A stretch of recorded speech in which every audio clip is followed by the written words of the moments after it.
Jesus, obviously now 3 appearances off. This is not Palace, this is Gabriel Jesus. Well, looking at Okay, go on. 3 appearances off the bench now. Is he ready to start, do you think? Yes, he is. Yeah, and you can tell that you can see now, not only on games, every day in training, how much he wants it. So he's gonna deserve a chance soon. Have you been surprised at how sharp he's looked, considering how long he's been out? Are you surprised at how sharp he's looked since he's come back? No, because I watched him when he was 7 months already on the pitch, and the way he was moving and how much he wants it. I think he wrote a beautiful letter the other day explaining what football means to him and how it affects his life, and I think it was something beautiful.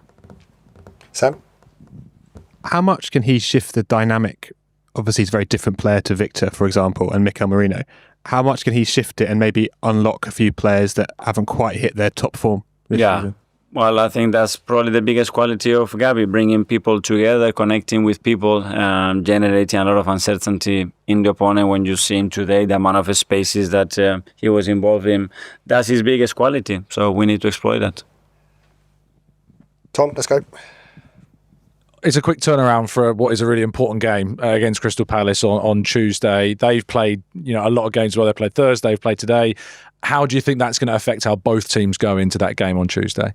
We are used to it. I think it's the only week that we had a week to prepare. It was this week. The rest, I think, till February at least is going to be like this. So we are used to it. Face it. We have a beautiful opportunity to go into the semi-final of our competition. So we'll be ready.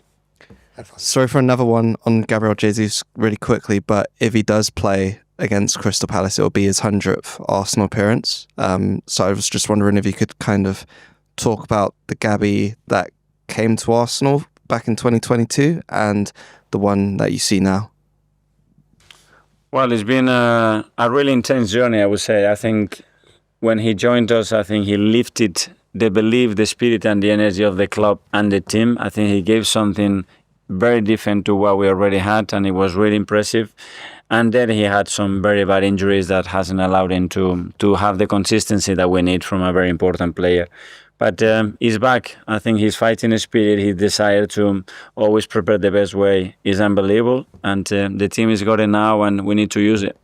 Let's go. With so many fixtures you have this season, how important is the Carabao Cup competition to you? Because when you look at the fixtures ahead, when will you guys get a break? Now the most important one is the Carabao Cup against Palace, because it's the next game that we have. Take it game by game. Winning and performing every game helps you for the next one. So now full focus on that. Okay, guys. Yeah. Thanks very much. Thank you, guys. Thank you. Right. Welcome to Ref Watch. Guys, 3 sleeps to go. I know. Yeah. And look at this, Arsenal, there we go, will be Christmas #1 after they beat Everton 1-0. Big smile on this man's face, but could have been very different, couldn't it, guys, had Everton been awarded a penalty after William Saliba appeared to kick Tierno Barry. Now, Sam Barrett didn't award it, guys.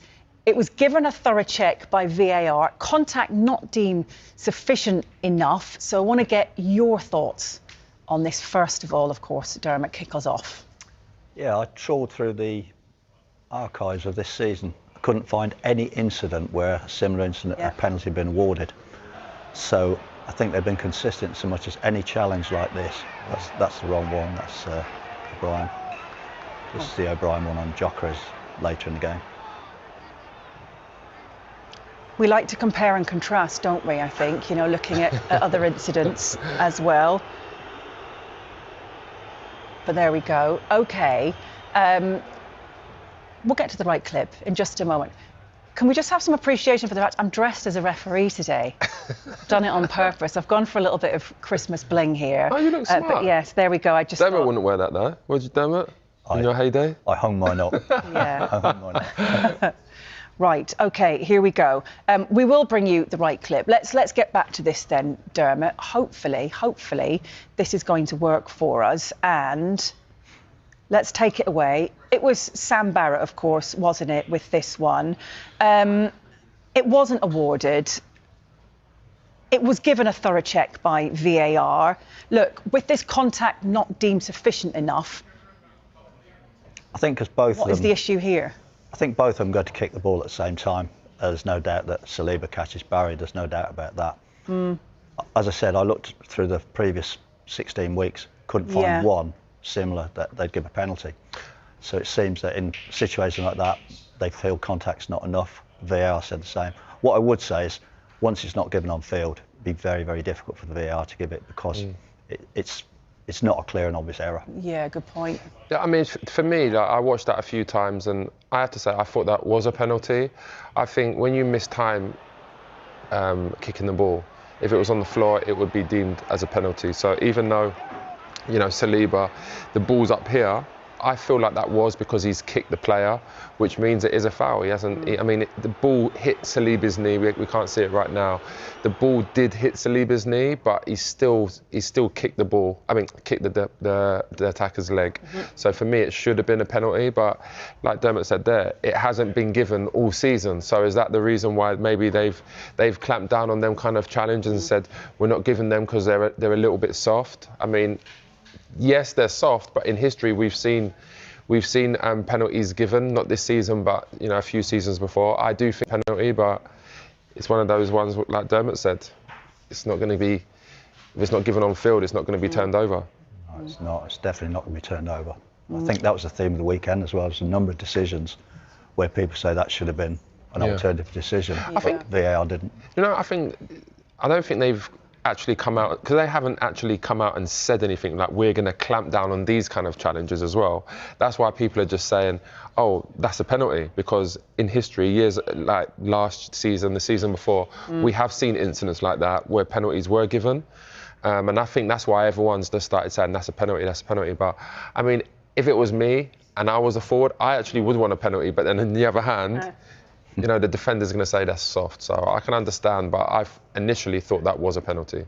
But not an easy call, is it? No, it's not an easy call, for sure. OK, we're going to run you through that and show you in a minute. We'll show you the match centre as well and what they tweeted. But let's just tell you about how it was seen in the studio at the weekend. Jamie Redknapp was doing this game and thought Arsenal, they got lucky, and he referenced a decision last season which was given. So this is what he said about that.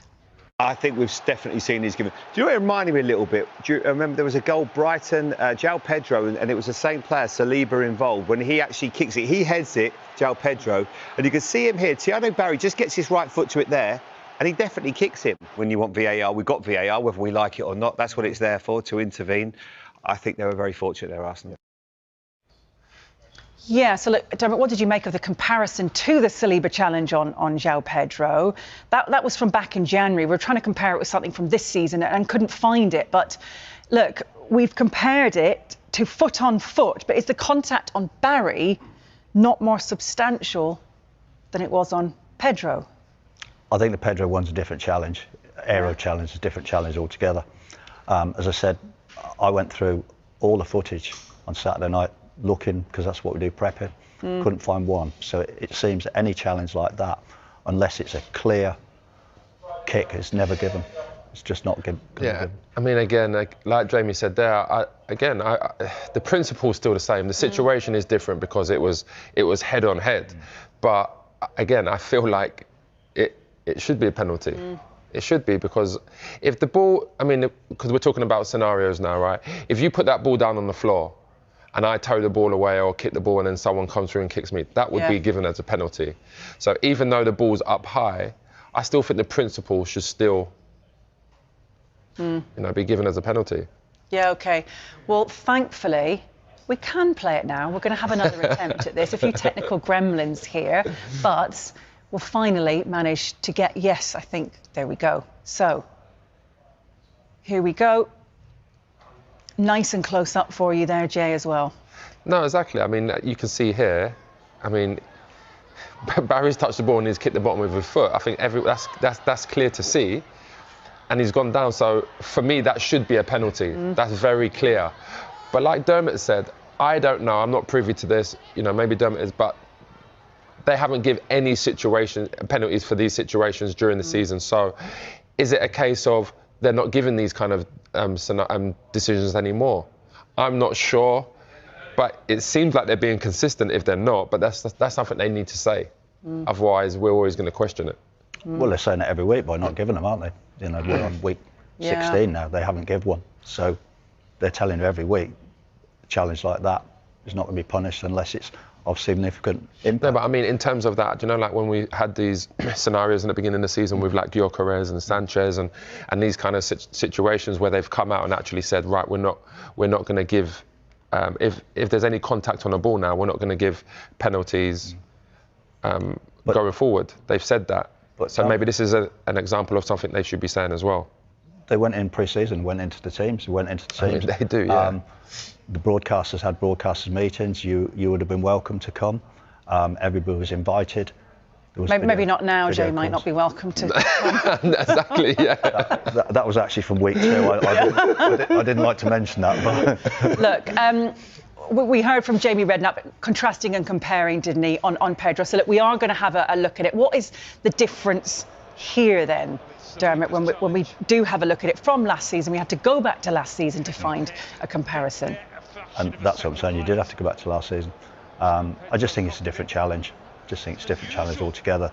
That with Saliba this week, he's gone for the ball. But it's a different challenge. It is. The principle's still the same, though. Yes. The fact that he's taken the ball first, then he's been hit. It's the same thing with the Everton one. Barry's taken the ball, then he's been hit. So the principle's still the same.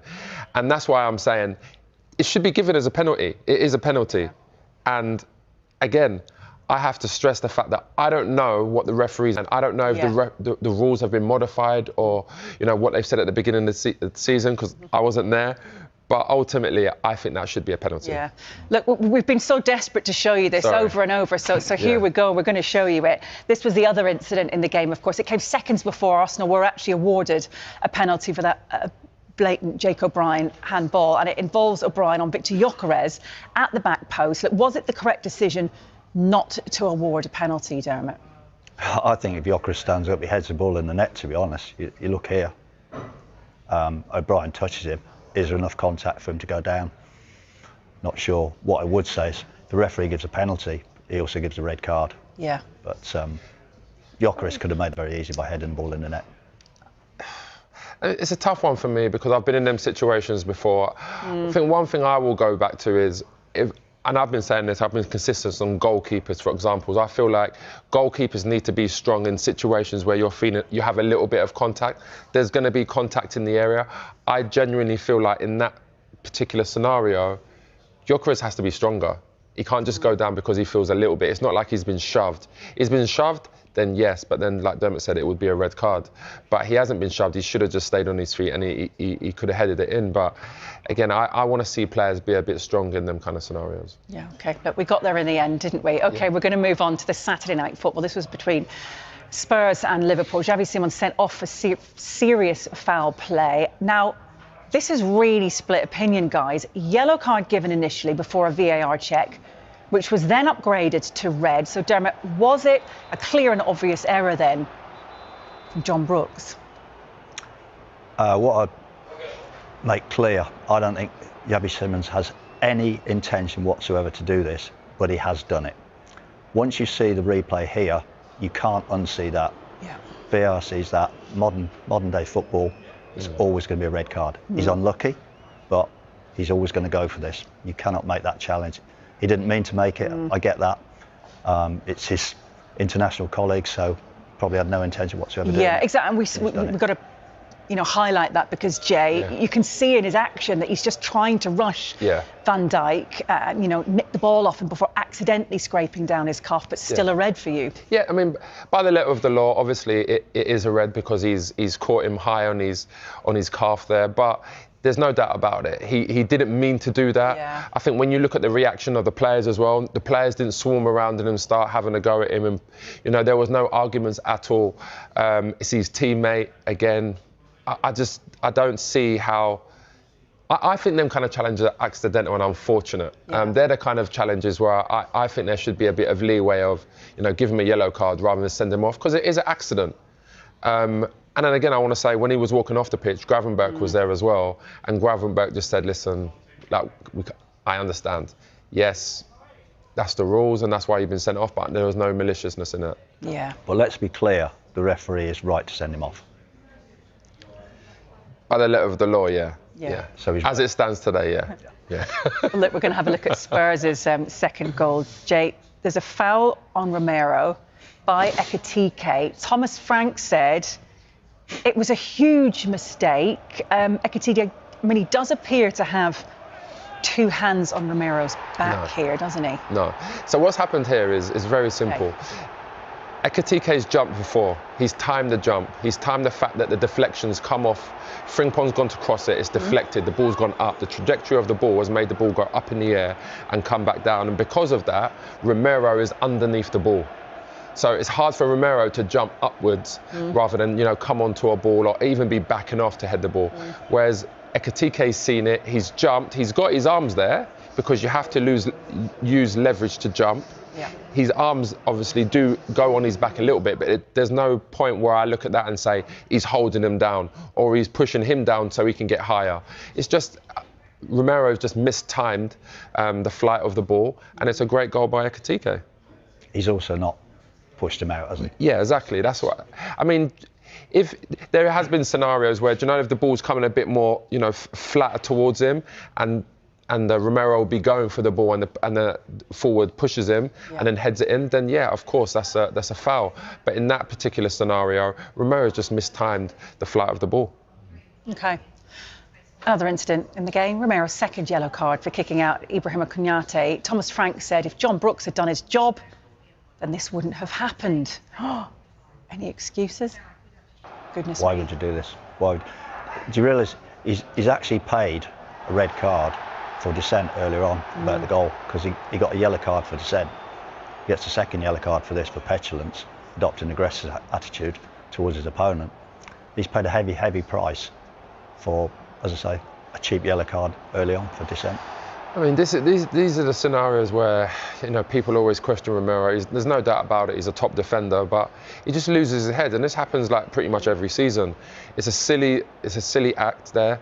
It's the right decision. I mean, to be honest, if he had got a straight red there, no one could really argue with that, because you say, well, he's trying to kick out at him. Okay, it's not. He hasn't hit him with full force, but there's still a conversation for it. But no doubt about it, it's a second yellow card. Okay.